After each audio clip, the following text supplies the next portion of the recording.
Let's go to Lismore now, in northern New South Wales.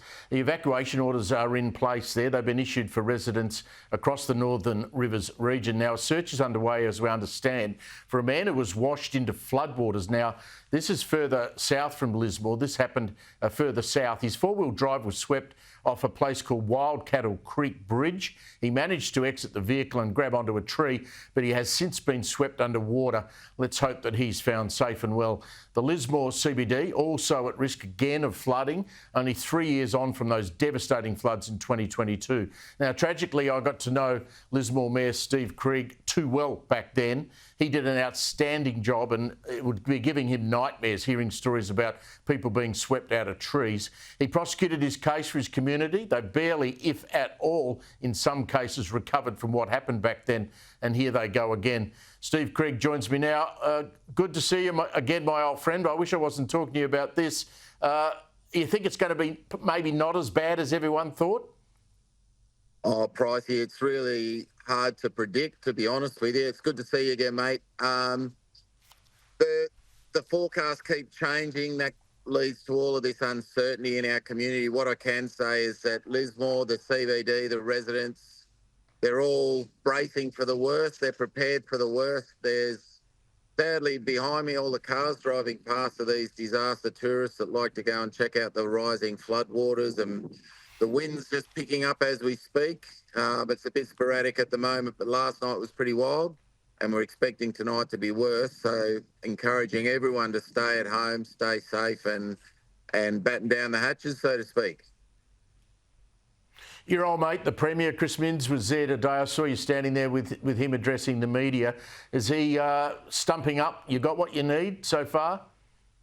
Oh, Pricey, we've had a few quiet chats on the side. Don't worry about that. We need to do better.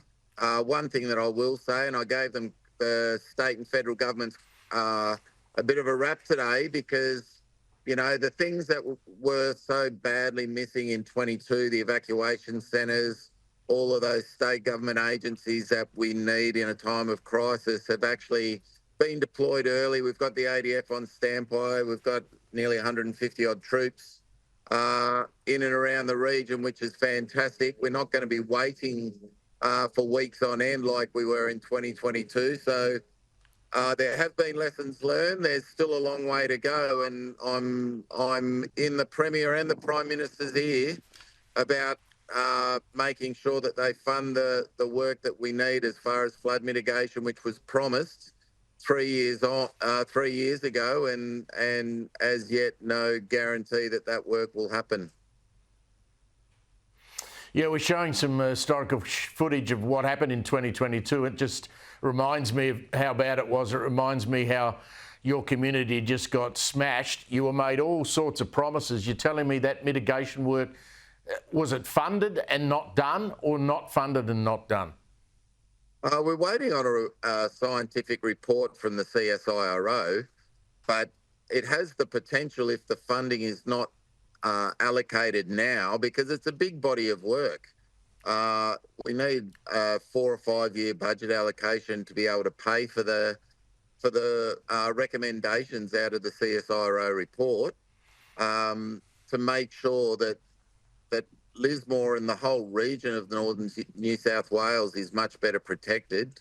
But as you say, there was a lot of promises made, and there's very few things that I could take you to make you feel better about the work that's been done in and around Lismore 3 years on. And I've copped a few sprays while I've been down in the CBD from a few angry residents who, you know, fair enough, they need to vent, and local governments are closest to the people, I guess. But yeah, it's pretty hard and pretty heartbreaking when you're gearing up just 3 years on from the vision that we're seeing now, and no real mitigation work's being done yet. And here we go again. Supermarkets been pretty much stripped. I guess residents, you know, they're trying to prepare as best they can. Is downtown Lismore on the lower side still the area where you're most worried about?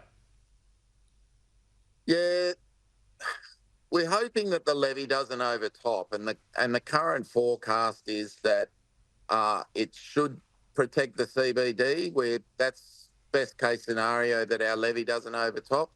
But South and North Lismore residents, it's really hard to predict what's going to happen over there. They're the scenes of the 550 odd state government owned buyback properties now. So the residential situation is vastly different to what we were facing 3 years ago. But they're the properties that are probably in the firing line with this particular event. But of course, if the CBD overtops, it's just going to devastate our whole. If the levy overtops, it's just going to devastate our whole CBD community. Many people overcapitalised to make their properties far more flood resilient. There's many stories of second mortgages to finance keeping their businesses going and the like. So another run again with floodwater through the CBD will break a lot of people, that's for sure.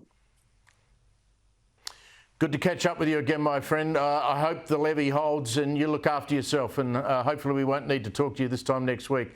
Good on you, Steve. The Mayor of Lismore there, Steve Krieg, who's done an outstanding job since 2022.